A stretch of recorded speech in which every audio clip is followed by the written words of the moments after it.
Allora, no, dicevo, oggi lo spirito di questa iniziativa vuole essere quella dei titolari di partita IVA, perché mi sembra che anche gli avvocati, così, no, e anche i dottori commercialisti siano anche loro degli artigiani intellettuali, e quindi persone che comunque hanno gli stessi problemi degli artigiani, dei commercianti, e quindi mi auguro che in futuro vi sia una collaborazione anche tra le parti per dare suggerimenti per migliorare la qualità della nostra prestazione, sia anche in termini di clientela, perché noi possiamo essere clienti illegali, gli artigiani sono clienti dei commercialisti e viceversa, a sua volta il commercialista è anche esso cliente dell'artigianato, visto che l'artigianato oggi rappresenta più di 600 mestieri.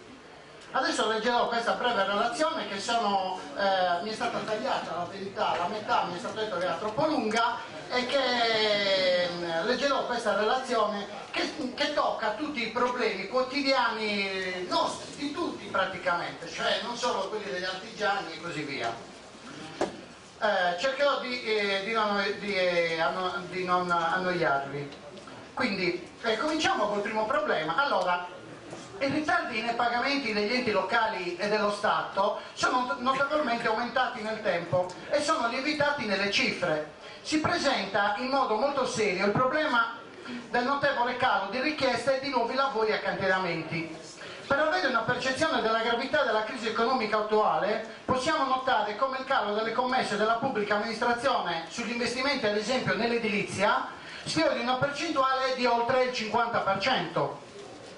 Questo ciclo virtuoso, quindi lo Stato che non mette in gara d'appalto, lo Stato che comunque sui lavori eseguiti non paga, questo ciclo virtuoso ovviamente si ripercuote sui debiti contratti dalla piccola azienda verso gli istituti di credito, quindi verso le banche. Pertanto troviamo percentuali altissime. Facciamo un esempio di cifre nell'edilizia, che l'edilizia lo facciamo come esempio perché è uno dei mestieri trainanti dell'economia, ad esempio, della Sardegna.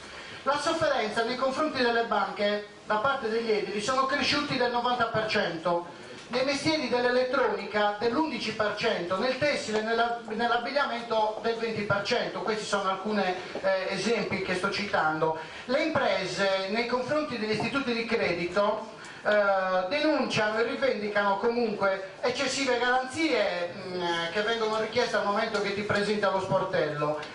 Una percentuale, il 49% delle aziende si lamenta dell'aumento sconsiderato dei tassi di interesse, naturalmente. Il 28% considera i costi bancari troppo elevati, per non dire esorbitanti. A proposito, oggi siamo in lutto perché il presidente dell'ABI si è dimesso perché oltre per gli extrafido non vengono applicate le corde al collo per tutti quanti, ecco, quindi meglio che non ne faccia parte. Questa è la collaborazione che danno all'economia italiana. Il 13% segnala tempi di erogazione troppo lunghi, e quindi troppo lunghi, a volte inutili anche perdere quei soldi perché te li danno quando già non ti servono più, quando sei già morto. La nostra competitività nei confronti del resto del mondo, parlo dell'Italia ovviamente, è a rischio. Questo lo sappiamo bene. Se oggi dovessimo fare un raffronto riguardo un investimento a lungo termine per una richiesta di mutuo, dovremmo dire che si paga il tasso del 6% circa. Infatti molte imprese, buona parte, a causa dell'eccessivo costo del denaro, decidono di soprassedere e quindi di non investire in tecnologie e risorse, per esempio nei macchinari tecnologici, oppure come l'acquisto di pannelli fotovoltaici, utili a loro volta all'abbattimento di un notevole costo sull'energia, perché comunque le nostre aziende lamentano un costo altissimo dell'energia che li rende ancora meno competitive, e che naturalmente questa energia incide sui costi di gestione. L'Italia paga rispetto al resto d'Europa un costo maggiore sull'energia e la Sardegna a sua volta paga un costo maggiore rispetto al resto dell'Italia. Poi, se decidessimo di investire sui movimenti leasing, a questo punto si arriverebbe al pagamento di un tasso di interesse vicino al 9%, anzi dico che è già arrivato al 9%. Immaginate che un'impresa tedesca rispetto alla nostra impresa, per un'operazione di investimento di 500.000, quindi sotto il 1.000.000 di euro, con un mutuo bancario rimborsabile in 10 anni, l'impresa tedesca risparmia la somma di 12.000 euro di interessi passivi all'anno, non su tutta l'operazione, ogni anno risparmia 12.000 euro, che moltiplicati per gli anni e restituiti ammontano a 120.000. Il calo di 200 miliardi di finanziamenti avrà grosse ripercussioni e in gioco ci saranno 625.000 posti di lavoro. 625.000 posti di lavoro in meno in tutto il mondo imprenditoriale, naturalmente in Italia, una cifra che è considerata nelle migliori delle ipotesi. Noi consideriamo troppo bassa la liquidità che il sistema bancario mette a disposizione dell'impresa e prevediamo che oltre alla perdita dei posti di lavoro anche circa 25.000 società di capitali finiranno nel fallire, default, fenomeno che avrà ripercussioni sul PIL. Infatti si prevede mezzo punto in meno quest'anno e un punto in meno il prossimo anno. La prima tranche di 116 miliardi che Francoforte ha prestato al tasso dell'1% alle nostre banche, le quali, pur ricevendo molto meno dei 500 miliardi previsti e richiesti da loro, per i prestiti che eroga fa rabbrividire tutta l'Europa. E parliamo di tassi che vanno al 5% per richieste di mutuo superiori al 1.000.000 di euro. Tassi evidentemente insostenibili per le nostre piccole imprese. All'Italia, che è sempre in testa su queste cose negative, all'Italia questa volta assieme alla Spagna spetta il record del denaro più caro, circa 6,2% rispetto alla Francia che invece applica il 3,50%, per i prestiti parliamo sotto il 1.000.000 di euro. Sopra il 1.000.000 di euro invece l'Italia rimane da sola in testa con i tassi del 5% rispetto alla Francia e alla Germania che operano con 1,5 punti in meno. Infatti la richiesta del credito in Germania rimane stabile, cioè non è cambiato nulla per loro, mentre in Italia cala sia la richiesta, oppure non viene, quando viene richiesta non viene erogato. La garanzia richiesta dalle banche alle piccole imprese sotto i 20 dipendenti sono eccessive e infatti quasi il 50% di queste imprese sta riscontrando difficoltà oggettive nell'accesso ai finanziamenti bancari. La sopravvivenza delle piccole aziende non prescinde dalla concessione del credito, non è un fatto assistenzialistico, bensì viene richiesto per rispondere giornalmente alla propria gestione di beni e servizi. Un piano per garantire la liquidità accade proprio in questi giorni. La nostra confederazione, che fa parte di Rete Imprese Italia, Confindustria e le associazioni delle cooperative, stanno incontrando i rappresentanti dei bancari. Assieme, finalmente, si sta pensando di sospendere appunto le restrizioni creditizie alle piccole e medie imprese sane, ma alle imprese con problemi di sola liquidità, che prevede aiuti concreti di erogazione per la cassa e per il medio e lungo termine. Di positivo c'è che i gruppi bancari hanno prestato finalmente maggiore attenzione a ciò che le imprese rivendicano. Affinché il credito continui ad essere erogato a quelle imprese sane, che non sono altro che la spina dorsale dell'Italia, e senza di loro non potrebbe esserci l'economia italiana. È importante essere consapevoli che a causa della rigidità del nostro mercato di lavoro, questo sistema non è competitivo nei confronti dei paesi europei. Figuriamoci con i paesi asiatici, dove non esistendo lavoratori liberi e tutelati si produce a costi più che dimezzati. E per rivolgerci a quei mercati siamo costretti a trasferire in quei mercati i nostri denari e a impiantare le nostre fabbriche, perdendo ciò che sono le nostre tradizioni di produzione italiana, che non è di poco conto. E dopo cosa rimane? Dobbiamo dire che la globalizzazione ha fallito, in quanto è vero che i prezzi delle nostre necessità sono calate, ma alla fine del gioco, pur costando poco, non abbiamo neanche quel poco per poterli acquistare. Il professor Monti incita come un ambulante, questo è vero, come un ambulante da piazza, che le banche acquistino più BTP. Bene, ormai è arrivato a fare concorrenza nell'erogazione del credito alle imprese e alla famiglia. Pensa di salvare la propria poltrona, secondo me, perché sa comunque che il suo mandato è a breve, l'Italia andrà alle urne sapendo che il suo mandato è a termine. Se poi le aziende dovessero cessare per mancanza di liquidità, ma chi se ne frega, l'importante è acquistare e investire in BTP. Badate che questi denari comunque agli investitori andranno restituiti, e prima o poi i conti con questi soggetti li dobbiamo fare. L'emorragia non si blocca mai. I costi della pubblica amministrazione li dobbiamo affrontare immediatamente, oppure vogliamo sempre rimandarli, come si faceva nei vecchi governi, rimandandoli al prossimo governo, anzi alla prossima crisi di governo, anzi alla prossima discussione parlamentare.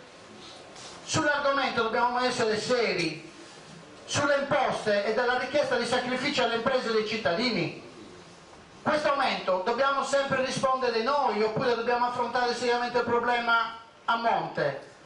Lo spread cala? Benissimo, quei denari dobbiamo sempre restituirli, sempre.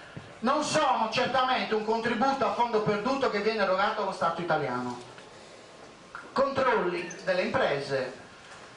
Altro fardello, le imprese sotto controllo, un'azienda su 3 sta nel mirino, di chi? Dell'Agenzia delle Entrate, per citarne alcuni, dell'ASL, dell'ARPA, della Guardia di Finanza, dell'INPS, dell'Ispettorato del Lavoro, anche di Abbanoa, provincia, comuni, dell'ambiente. Evidentemente è che la nuova sfida debba essere obbligatoriamente un fisco più facile. Basta pensare che il solo testo unico delle imposte sui redditi ha subito più di 1000 modifiche da quando è entrato in vigore 24 anni fa. Oggi non si conosce con certezza il numero delle tasse e delle imposte, circa 270, e pertanto il contribuente non conosce neanche l'entità della cifra e del costo che pagherà in un anno. I dati sono questi: 5.200.000 partite IVA, la spina dorsale del paese. Circa 58 milioni di dichiarazioni, per dire che siamo tutti evasori, 58 milioni di dichiarazioni al 2010, 87 milioni e 200.000 di versamenti effettuati su canali tematici, 360.000 cause tributarie l'anno, questo riguarda i nostri legali, ben venga il lavoro, triplicate in quanto nello stesso anno tra il primo grado, appello e commissioni tributarie si arriva facilmente a 1 milione di cause. Da troppi anni si parla di un fisco più semplice. 3.193.472 esistono nel mercato 3.193.472 imprese individuali e autonomi, 1.041.435 società di capitali, 972.000 società di persone. Nelle politiche attuali il governo ha previsto risparmi, prevede in tutto questo marasma, prevede risparmi per 13 miliardi nel 2013 e 16 miliardi nel 2014. Ma se ciò non dovesse realizzarsi, vi sarà l'aumento a ottobre di quest'anno di 2 punti dell'imposta sul valore aggiunto, cioè dell'IVA, e di un altro mezzo punto nel 2014. Per migliorare le condizioni della qualità della vita economica e sociale di tutti serve più trasparenza nella stipula dei rapporti contrattuali.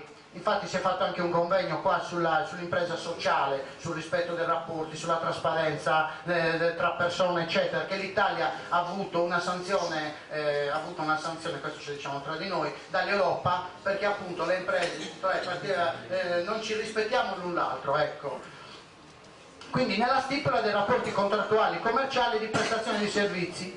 Immaginate nelle società, circolano in Italia tanti soldi e interessi, questo risparmio, le nostre regioni avrebbero, pur senza fare tagli alle richieste dei cittadini, cioè si chiede un risparmio agli enti pubblici, perché altrimenti noi possiamo essere tutti onesti cittadini, tutti pagare le tasse, tutti, ma se poi c'è un fondo senza fine, ma chi ne risponde? Oggi dobbiamo essere sinceri, lo Stato sta aumentando le entrate fiscali ed è un merito della gente delle partite IVA, perché si sta riscuotendo sull'evasione, diciamo sull'elusione fiscale, perché non è provata l'evasione, sull'elusione fiscale, e lo Stato sta facendo i conti, li sta facendo quadrare, ma se poi li facciamo quadrare e tutti diamo tutto, qui alla fine facciamo il fine della Romania, dove Ceausescu andava nel cortile e sequestrava anche la gallina e il maiale a quel poveretto che se la levava per sfamarsi e lo rivendeva, e però noi dicevamo Ceausescu, bravo Ceausescu, cavolo, sta pagando i debiti con l'estero, sì, ma i cittadini sono morti di fame, poi l'abbiamo visto come è andato a finire. Quindi, dicevo, per migliorare le condizioni della qualità di vita economica e sociale di tutti serve più trasparenza, quindi nei rapporti contrattuali, commerciali, di prestazione di servizi. Immaginate nelle società, circolano tanti soldi e interessi, quanto risparmio le nostre regioni avrebbero pur senza fare tagli alla richiesta dei cittadini? La corruzione è una realtà. Questo lo afferma il 30% dei dirigenti e funzionari pubblici. Anche Napolitano ha chiesto nuove norme di controllo per contrastare il fenomeno della corruzione. La corruzione è una cancrena che agevola pochi ma penalizza la stragrande maggioranza di cittadini onesti e delle imprese sane. Noi chiediamo oggi qui dentro, tutti chiediamo maggiore severità e allontanamento dai luoghi di lavoro per i funzionari infedeli e corrotti. Per questo stiamo operando per il bene dei cittadini e del Paese.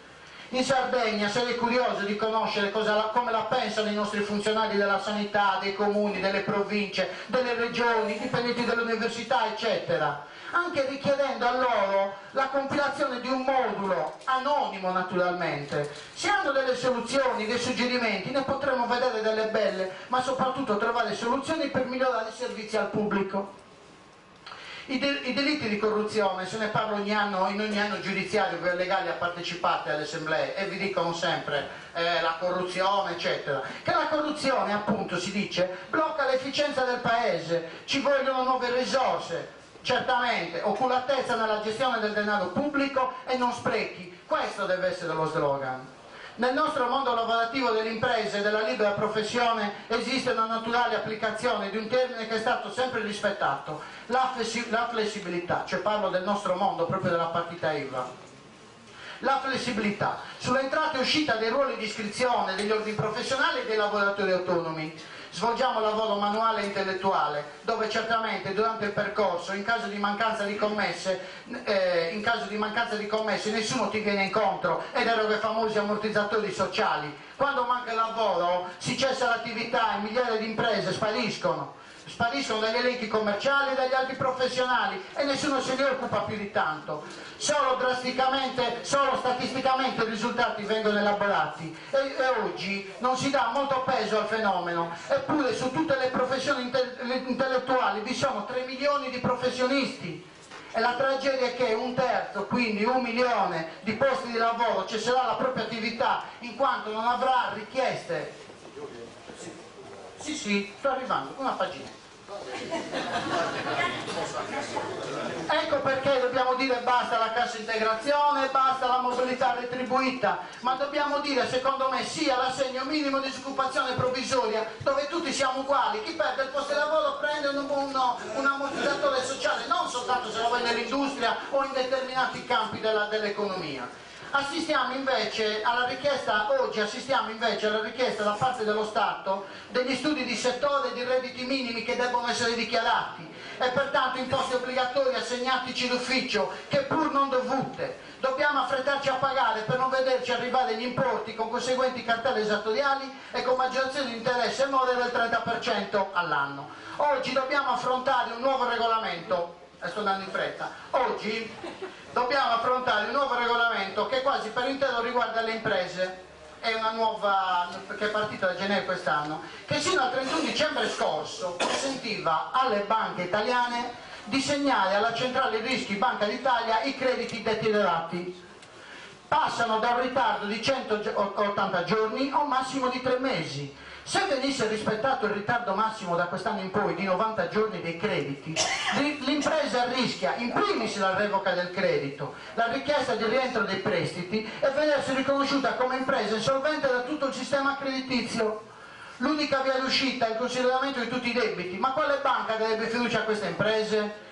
In questo anche la banca sarebbe costretta a subire, se volesse coprire queste cose, in questo caso anche la banca sarebbe costretta a subire un rialzo del costo del capitale per adeguare i requisiti patrimoniali a copertura del nuovo rischio. Secondo alcune provvisioni l'aumento dei requisiti patrimoniali è vicino al 15% rispetto al capitale attuale. Per questo tutte le associazioni come la nostra, così Casartigiani, stanno lavorando per garantire soluzioni di erogazione di finanziamenti sostitutivi, tra cui questa benedetta aggregazione delle diverse linee di credito. Un ultimo esempio, secondo l'Istat la classifica dei salari vede la Danimarca al primo posto con una retribuzione media di 52.000 euro l'anno e un costo dello stesso lavoratore che guadagna questi 52.000 euro lordi, un costo di 58.000 euro.